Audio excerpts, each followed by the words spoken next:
Hey guys, thanks for tuning in to another video on ForgottenWeapons.com. I'm Ian McCollum, and today we are taking a look at George Kellgren's first commercial firearm.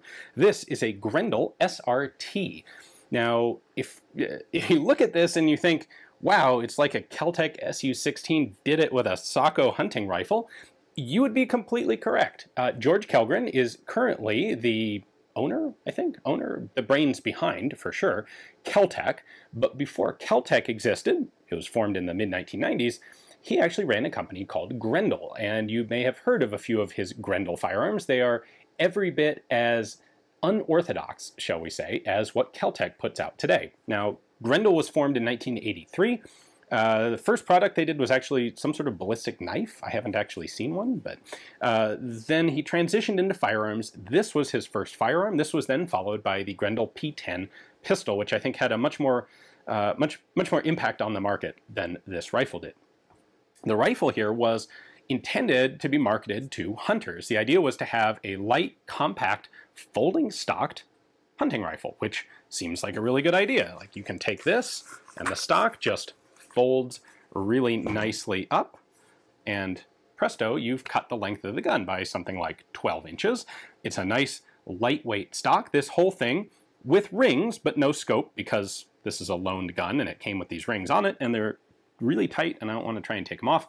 This weighs in at 7 pounds 6 ounces with the rings, with a 20-inch, sort of a medium profile fluted 20-inch barrel. You could definitely have made this lighter by giving it a lightweight barrel, or today doing something like this with a carbon fiber wrapped barrel, something like that. But when Kellgren put this out in the mid-1980s, it was being offered, like I said, primarily to hunters. It was offered in 4 different calibers: .22 250, .243, .308, and .358 Winchester. And it was offered in 3 different barrel lengths. You could get it with 16, 20, or 24-inch barrel. The 20s were all fluted, like this one. That was the standard length, 20-inch fluted. The 16s and the 24s were smooth profile, tapered diameter barrels. So fundamentally, the gun is actually a Sako. It's a Sako L357A2 action. Sako made these things for decades. Very good action. It's a Sako trigger inside. The barrel, and then what Kellgren did was design the stock and then make a mold and start putting out, well, he bought up all the parts, assembled them into rifles, and sold them as Grendel Srt rifles. So the stock is made of Zytel. It's a glass-reinforced polymer. KelTec, well, Kellgren, would go on to do all sorts of stuff with glass-reinforced polymers. I don't know that KelTec has ever actually put out a firearm that didn't have a polymer receiver like that. And this is the very first one. So let's take a look at it up a bit closer. All right, here's the side of the action. We've got our markings up in here. The receiver itself is marked Sako AII and a serial number and a Finnish proof mark, this being made in Finland. And then the stock has its markings molded in. This is Grendel Inc. out of Rockledge, Florida, patent pending rifle SRT. Obviously, the folding stock is the most interesting element of this. I will point out before we get deeper into it that there is a rubber butt pad that is standard on these rifles. And then inside the stock, we have this interesting thing. That is a flexible, basically, screw extension. So there's a threaded screw right there that actually screws into a plate in the front half of the stock, and that's what prevents the stock from opening when you don't want it to. So in order to fold it, what I'm going to do is flex this down out of the stock and unscrew it a couple turns, and then this whole thing will fold in around this center hinge. Right there you can see that threaded extension, and it turns when I rotate this, and then there's the socket that it threads into. When I fold the stock, you can see that the toe of the stock is going to sit in this cutout right here.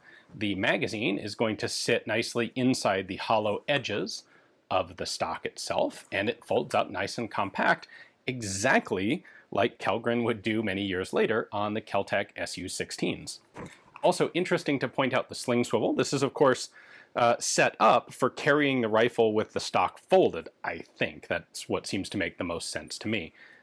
This is actually part of the disassembly, but you can kind of tighten it to wherever you want it position-wise, and then it'll rotate when you open the stock. Well, it'll sort of rotate. There's a screw in here that puts friction on the center peg, and if you tighten it down, you can prevent this from rotating when you open or close the stock. The magazine is a bit larger than your typical hunting rifle. It's a blind magazine. It's built into the polymer chassis here, and it was essentially made to be as long as possible without interfering with the stock. So this holds 9 rounds of any of the calibers that the rifle was offered in, plus you can put a 10th in the chamber, so you have a total of 10 rounds capacity. There's no stripper clip guide or anything. It's just loaded 1 round at a time from the top. There is a caliber marking on the bottom of the barrel, which is visible through that hole for the stock. So this is 7.62 by 51, 7.62 NATO or 308 Winchester. There's a plug at the front end of the stock that holds the front sling swivel. Then the fluted barrel, and a really kind of a unique element, a curious element out here, which is this muzzle nut, which is threaded both left hand and right hand.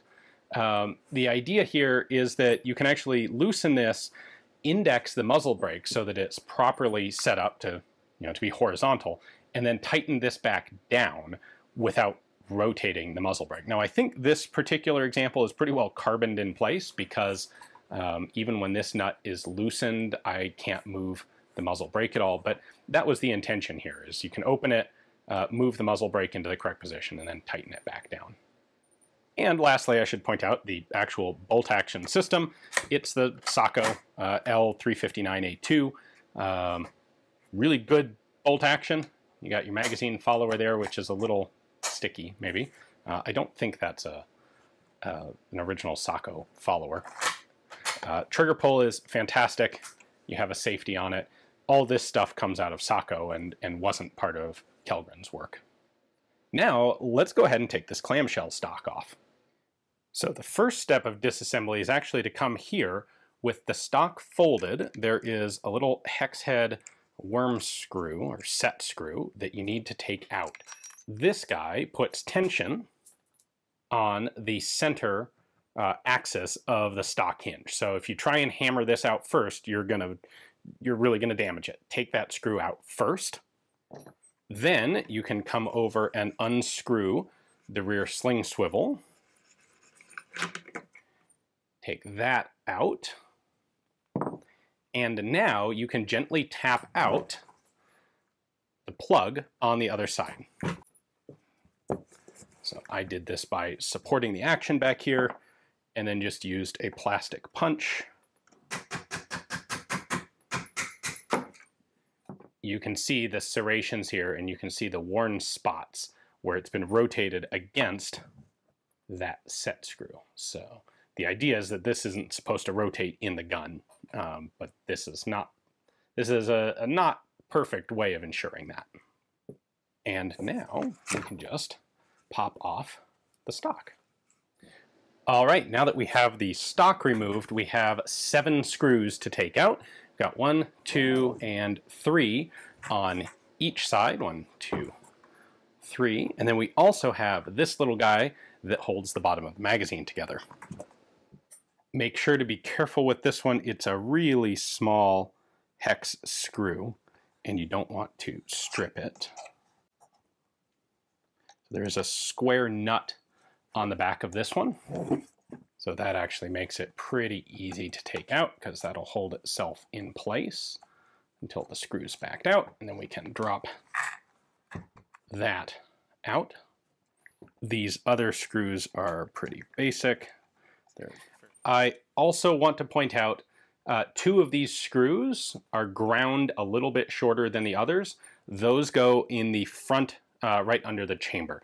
The action underneath is a little bit wider than anywhere else, and so these screws are shorter to accommodate.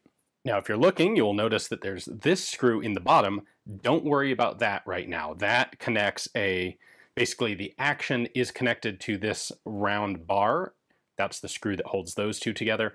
And then the round bar is connected to the 2 halves of the plastic chassis. So we're just taking the chassis off for now. So leave that one alone.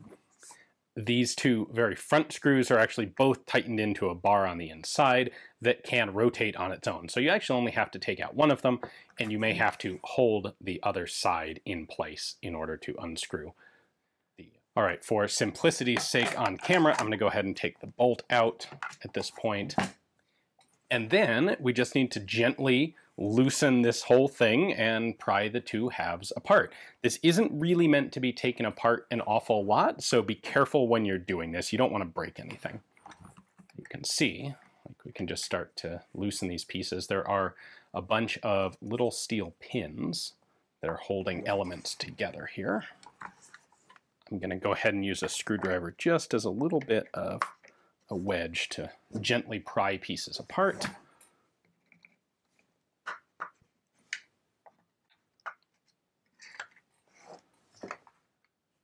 All right, and then when you're basically there, you can take the top half off. Be aware there is the magazine spring inside here in compression, and it's probably, there we go.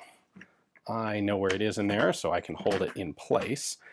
When you pull the one side off, you stand a good chance of pulling the spring up with it. Oh, yep, and doing exactly that. So that's our magazine spring. Super interesting that the spring is actually Velcroed to a plastic polymer follower here. I don't know if that's the original Sako follower or if it's a part that Grendel made.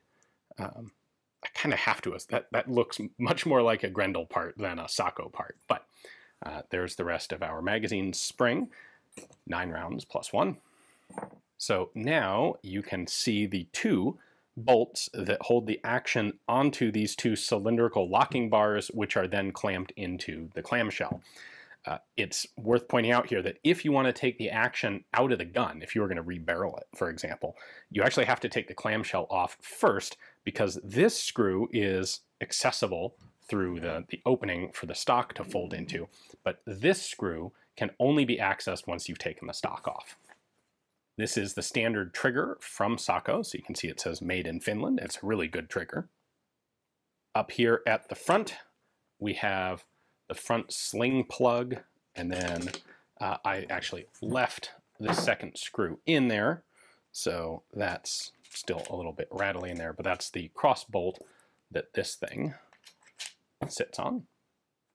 And then we also have this plate that sits in the rear. This is the piece that the stock threads into to lock it in the open position, and it's just fitted loose into the clamshell there. So it's held in place once you put the two halves back together. And there you have a disassembled Grendel SRT. It's unclear exactly how many of the SRTs were manufactured. Kellgren actually recently gave an interview specifically about this rifle to Guns and Ammo magazine, which, by the way, thank you guys for publishing that. That was a really handy reference. It's coincidental that I ended up with this rifle on loan from a very fine viewer just shortly after that article published. At any rate, in that article, Kellgren says he no longer has the records from Grendel, but he thinks they made a few thousand of the SRTs. Certainly they're quite scarce today, and for good reason. You know, this was a company's very first project. There's a lot of things that could be done a lot better in it, but I think the concept is a really interesting one, and who knows, perhaps one of KelTec's next projects, next mad inventor projects, will be a modernized iteration of something like this, a backpacker's hunting rifle. Anyway, hopefully you guys enjoyed the video. A big thanks to the awesome viewer who loaned me this from his collection of modern, super weird firearms. Thanks for watching.